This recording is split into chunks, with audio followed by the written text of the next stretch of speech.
Scientology could be called, well, you could call it a religion of religions.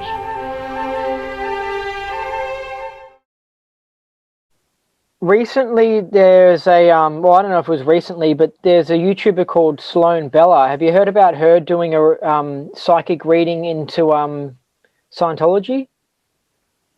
Yeah, I heard of it because somebody gave me a clip from a Steve Mango video where he talks about it for a little bit. Yeah, so I looked into this psychic and she seems legit. She gets some serious deep data because she looked into like Kurt Cobain's death and Heath Ledger's death and other things, and she seems legit. She looked into Scientology, and I guess the problem with the vid that she did was that I think she combined stuff that she already knew about Scientology, which is kind of annoying because it's like, crap, I want to know what your psychic data is and what your opinion is. So don't mix the two and then talk about them at the same time. But she seemed to say that Shelley Miscavige came across a Miscavige human trafficking operation in the port of Los Angeles, and she tried to stop it or something, and then Miscavige froze her to death. So she's dead. Shelley's frozen somewhere. That's the truth about Shelley Miscavige. That's why she's missing. And also she said that that LRH seemed to have come through in her psychic reading, and that the truth about his death was that he was killed by Miscavige, which I found interesting because I thought the evidence indicated that that was a little operation and stuff. With LRH's death, did you think as well that it seemed like that was something shifty went on there? Yeah, I've looked into that, and I've read all of the different things that have been written about that and who was there and who wasn't. And I'm afraid that all the evidence points to him being killed. Yeah, and that's what this psychic said as well. And so it solved legal problems. It enabled Miscavige to take over as a leader. Also, it seemed, she said that LRH was bored at the time, which it seemed that LRH kind of, and this is why, you know, I don't know about these high levels in Scientology. I don't know, like they're a little bit questionable because people seem to go a bit strange because Captain Bill also had gotten cancer or something, and he seemed to have just given up and just let himself die from cancer. And so, I don't know, I've heard an OT person say that they were really bored once, and they were, you know, I guess brainwashed by the church. So they were like, you know, I was just sitting there the other day and I was, you know, I was just so bored because there's nothing going on, making out that they're so like amazing and clear, but it's just like, no, you're bored. This could be a side effect from the freaking auditing, but because they're front loaded and they've got all these ideas and stuff, they're like thinking that it's a good thing, you know, to be bored. But I think that there's evidence for bored being a side effect of the OT levels. And Hubbard, his boredom could have helped the church get taken from him because what did he do? I mean, he went into Mission Earth, writing the Mission Earth books, but then he was just sort of sitting around being bored or something. I don't know. Oh, that's a long story. In a nutshell, my conclusion was that David Miscavige took over in 80 and 81 by getting rid of the Guardian's office, and that Hubbard was under duress. And I think Hubbard was under duress because there were more than just David Miscavige. There were a few agents. And I think Virginia's just starting to uncover who those might have been that were working for the government to try to take over Scientology and help David Miscavige take over. Yeah. And they had to get Hubbard out of the way. And it was easy to do because Hubbard did not want to go to court. So they used that against him to say, all right, if you don't want to go to court, you got to be in hiding. Get out of the way. We'll take care of it. And that's how they took over. And it's very simple. And then eventually they sort of killed him. Of course, Hubbard was going to get bored because he had very little left to do in the way of solo auditing. I think he did some in his Bluebird motor home or whatever. But near the end, you got to read. There are two accounts that are very important. One is Jesse Prince's book, is really good because he knew, and he got the story directly from Ray Midoff, who was with LRH and was his auditor. And the other story is from Marty Rathman's book, where he quotes Sarge, who is, I think, Stephen Fouth. And he was just a worker in the Sea Org around the ranch that was helping LRH. And he knew LRH in his last days. And LRH wanted Mr. Fouth, Stephen, to design an e-meter that would help him to zap some huge entity. And that was his project. And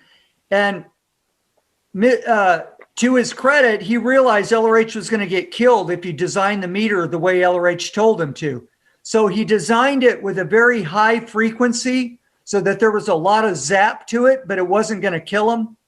And he did that, and LRH just put everything away and just stopped messing around with it after that. So rather than, he obviously didn't want to kill LRH because he was, but anyway, other factors were at work, and the lawyers and David Miscavige, just sheerly for power, and I think they were government-connected lawyers. The whole plan was to get rid of LRH. He can't last very much longer because if he does, they're going to subpoena him in court, and we're going to be all in trouble. And they'd already, by this stage, gotten their control system in with their RTC, and the takeover was pretty much complete. So that's why they didn't need him to stay alive anymore. See, they couldn't knock him off, then take over. It wouldn't work out that way. They needed to take over, have that running for a bit. It's all stable. Now knock him off. Right. And even there was one more detail to take care of. The brokers were pretty much in charge of things as far as the communication lines, and Pat Broker supposedly had all of LRH's folders, which is where you would expect to find the advanced OT levels. So there was a power struggle between the brokers and David Miscavige, and Miscavige won that struggle, but it took him a while. He had to handle a lot of people before he could finally put the brokers in on the RPF and say they're busted down. They're not. They came up with some fake issue about how they were supposed to inherit LRH's power. Yeah, and which David Miscavige could have written himself. Could have written something. Yeah. He could. I mean, these are the sorts of silly games you can play. Like you can write it and intentionally make it sound like it's not LRH, and then go, look what they did. Look what they did. See how ridiculous? Because I've read that thingo, and it does sound ridiculous. I think that does not sound like LRH. Yeah, my take on it from the people who were around was that Pat Broker wrote it, and I don't even know if Annie was in on it, because Annie was a little bit more of a friend of LRH and a little more honest. Pat Broker. And Pat Broker was an alcoholic. Yeah. Oh, yeah, he was an alcoholic. So I think Pat Broker wrote that, and due to his alcoholism and his perspective, he didn't do as good a job as he could have making it sound real. And so it was easy matter for David Miscavige to say, it's strange. Look, it's all interesting. It's interesting because it's like, how did LRH pull these things in? What did he key himself in when he was super low toned, and then he was pulling in all this crap, like it's just, I don't know, the whole thing's just interesting, but I'm definitely seeing it all with different goggles. But because you went into that topic that I wanted to go into, because I can't be stuffed looking into it because it's too much. You mentioned Jesse Prince's book. Essentially, what does that book say about those final days? That there was a lot of alcohol, that there was a lot of neglect of LRH. They should have been taking care of him, and they should have got some medical help because of the symptoms that developed, and that he could have been saved if they had been alert. But they were all drinking, including LRH. They were all drinking all the time. And that was just the Now, hold on a second. That's an interesting point that you bring up, because John Attack also brings up the stuff that the idea that LRH was into alcohol. In fact, he calls him like a drug addict or whatever. I mean, so you think there is truth in the idea that LRH was into drinking alcohol? Well, he drank a lot even back in the 70s in the Apollo, and everybody knew that. Really? I mean, it's not even a secret. Really? So you've heard that from multiple sources, have you? Yeah. And it should also be in bits and pieces you will find in the book Commodore's Messenger by Janice Gillum. Really? Yeah. I mean, she mentions it casually. It's not even like an argument. Well, LRH had a couple of glasses of whiskey that night, and he was a little tipsy, and things like that. So, okay, so it's probably John Atack's probably exaggerating calling him an alcoholic, but he did drink a bit, or what do you think? Do you think he actually was heavily into drinking? Because this is talking about the bad side of LRH that a lot of Scientologists don't like to get into and stuff, the out points. They don't like to get into the out points, Yes. I wouldn't call him an alcoholic in the sense that we usually think of it, but he did drink a lot. I mean, from what I can see. He was able to hold his liquor very well. I mean, he didn't walk around like acting drunk, but he did drink at occasions, parties and stuff. Yeah, but then the question is, how many parties did he go to like, because if it's just like every now and then drinking at a party, that's different to actually having a problem and drinking too much. That's a good point. Now, there's an account from someone at Saint Hill, back when LRH was in Saint Hill living in England, in the mid-60s, that LRH drank a bottle every night. Every night they had to refill a bottle. It was a job of one guy who was blowing the whistle on this. Wow, because this is interesting, because you hear it coming from John Attack and you don't know if he's just being negative or exaggerating things. But then, so you're saying, because I think John Attack said that he would, like, in some of his research or when writing his book, he would, scull some rum or something like that and then go and write a book or something, or go and handle some of his case even or something. I mean, what the hell? Well, it gives a new meaning to that line. We will not speculate on how I came to rise above the bank. But alcohol is a chemical release, and I'm sure you can get some kind of insight and release from the bank for a little while and come up with things that you wouldn't otherwise do. The same with any other drug. I think that LRH was an interesting guy, and he was a mixed bag of everything. He was just like, wow, talk about a conundrum or something. He's like that. He's a pickle of a situation to work out.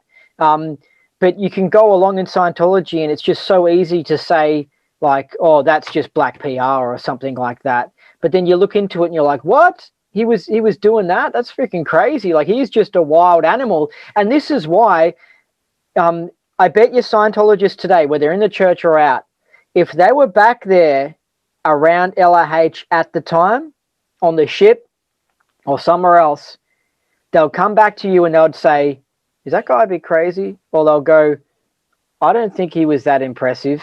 You know what I mean?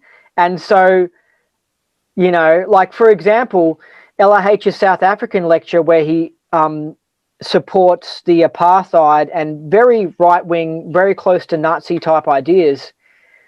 And you can have a Scientologist that's gone up all the way to the top and he's been around the independent Scientology for years and stuff, and is actually a bit of a lefty.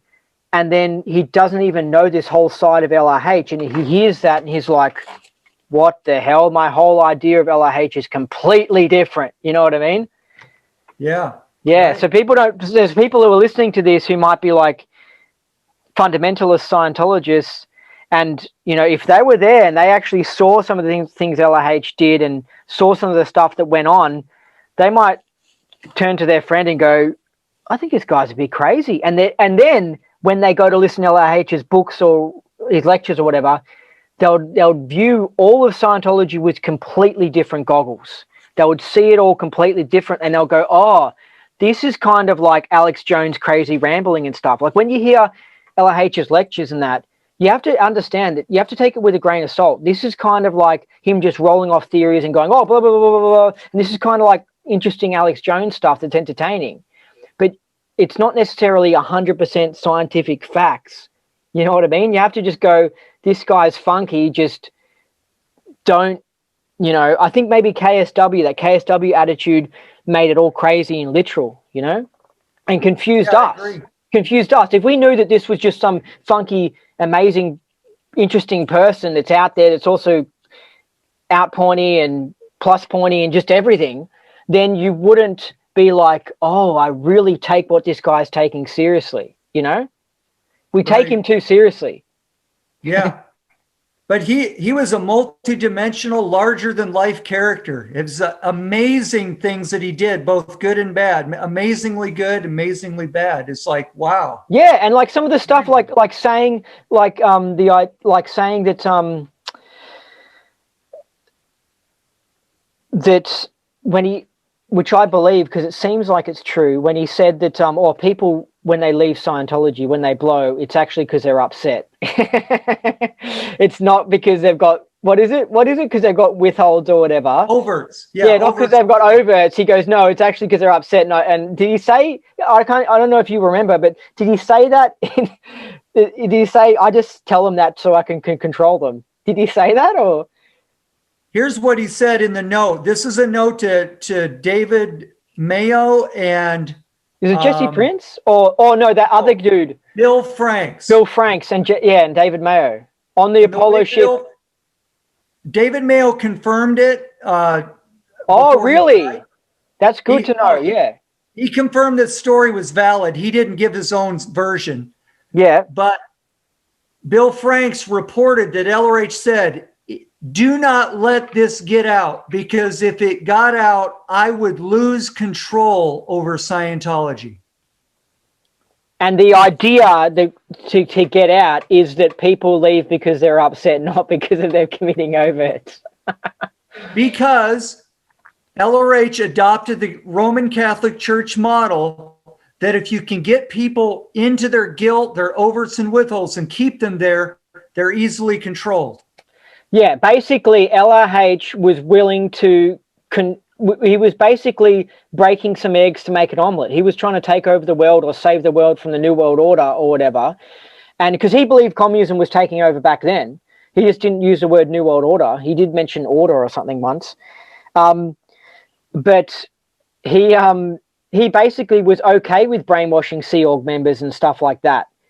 You know, and he was okay with controlling Scientologists and stuff, and so because a lot of Scientologists go around inside the church or out with this idea that LRH was perfect and that he wouldn't say that. I mean, when I first heard it, I was like, oh, I don't know if I can believe that. But now when I'm thinking about it, I'm like, no, I can believe it, and I can understand why he jacked up prices and stuff, and why he lied to them by saying Scientology is the only hope for the entire universe and stuff like that, because it's just like. I mean, if I was trying to take over the world, that's what I'd say as well. Yeah. It's how you control people. And then, then he also is funny because he also gives people like the data evaluators course. And he also tells people, you know, you can control people by lying to them. That's how you know that someone's trying to control you, is if they're lying to you. So, but this is epic ideas, because people think that people blow because of overts. And it's just like, nah, he's actually putting false data into his own religion in order to control people. And it's like, he is a mixed bag. He's good and bad at the same time. He's just this wild animal. But he's doing it he treats us like sheep. He's doing it for a higher purpose. He wants to take over the world with his Scientology so that we all don't get mass vaccinated and go down this whole Bill Gates path. And then there's other people like Bill Gates have their own idea that they lie to us for their reasons and stuff. So it's all a crazy mess. It is crazy.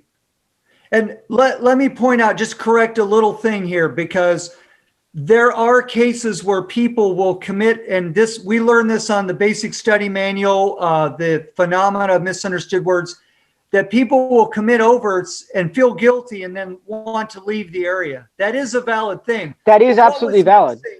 What was missing is he put it in all caps and said, all the time, this is the case. He's so shifty. He's so shifty. People will leave because of their upsets just as much. It's a balance. This happens all the time in Scientology. He's got a good idea, but he expresses it in exact terms, right? And then it just fucks the whole idea. And it causes problems. you know. Yeah. And it's also, it's also confused with MU. Does the person have an MU, or is it that they committed it overt that they're leaving? Right. And I think he comes out and he really tells the truth in the expanded Dianetics, which is unknown and unused and pretty much knocked out in the church and really not known much in the independent field. But in expanded Dianetics, you learn that you have to address the ARC break first and foremost of all the case before you can get the person up to the point where you can get into the evil purposes, because this is a technology for getting rid of evil in a person. And it's a valid technology, but it got lost. And the other thing I wanted to say is that the prime example of the contradiction in Dianetics and Scientology is 1950, 1960. In 1950, in Dianetics, Hubbard says, and it's a line out of the book, and I could find it if I had to, but it basically says, nothing matters but what was done to the preclear. Okay? It says that straight out in Dianetics. In 1960, he gets on stage in Australia in the State of Man Congress and says, it doesn't matter what was done to the person. It's all what you done, buddy. And then in 1975 in Dianetics Today, he says that like all things that are wrong with a person is mental masses and engrams or something like that. And he doesn't say, oh, by the way, I know about the OT levels and all these other things that are wrong with people. And that's why people in psych wards are saying they're hearing voices in the ceiling and shit. And like, because there are people in prisons and in psych wards and that like are like, oh, I hear voices there, or there's a ghost there that's smoking a cigarette or something like that. And it's just like they're all seem to be getting affected by entities. LRH knows that or whatever, but in Dianetics Today, of course, he says that, you know, it's just engrams or whatever, and he's bullshitting. Well, you know, he's making authoritarian statements and saying they apply to all cases. And just like he did in KSW, you know, it's like, or other things, the two examples I just mentioned, or the idea that people blow because of overts and withholds, and he makes these in all caps. Another one that's really bothers me is when he says behind every dispute or feud or fight is a hidden third party. And this makes people go looking for that hidden third party or the SP. Sometimes people fight because they disagree with each other, you know? Yeah, I know they're great ideas, but when you go too literal, I mean, with the blowing example, it's like, you know, if I went to your house, right, and I visited you and I secretly stole some money out of your wallet or something, of course there's going to be some big odds of me running away and not speaking to you ever again. Do you know what I mean? It's of course it is. And it was happening in a church, especially when a government agent was infiltrating them, doing something shifty, like some CIA agent or something, and he's about to get caught. He runs and never comes back. You never hear from him again because he's about to be busted as a government agent. So, of course, he is blowing because of overts. But it ends up getting, LRH uses it to control us. It ends up getting used on us because we're pissed off because we don't want to sign a second staff contract, right? And we're getting accused of being full of overts. And this is what happened to me. I left staff. And then I had to do like 2 intensives of sec checks, and like I have to pay for that, and I have to go for a trip to Sydney and stuff. And it's like I didn't blow because of an overt. You know what I mean? I've just been doing the grades. I've been telling you all my overts. I was squeaky clean. You knew everything. Freaking hell! I wasn't blowing because of an overt. I was blowing because I wanted to actually leave staff, and it wasn't even blowing. I was trying to leave legitimately. You know, it's when you leave quickly, suddenly like that, when they're gone. It's just like, oh. That's a sign that something strange was going on. Why did Andy suddenly totally disappear? You know? Yeah.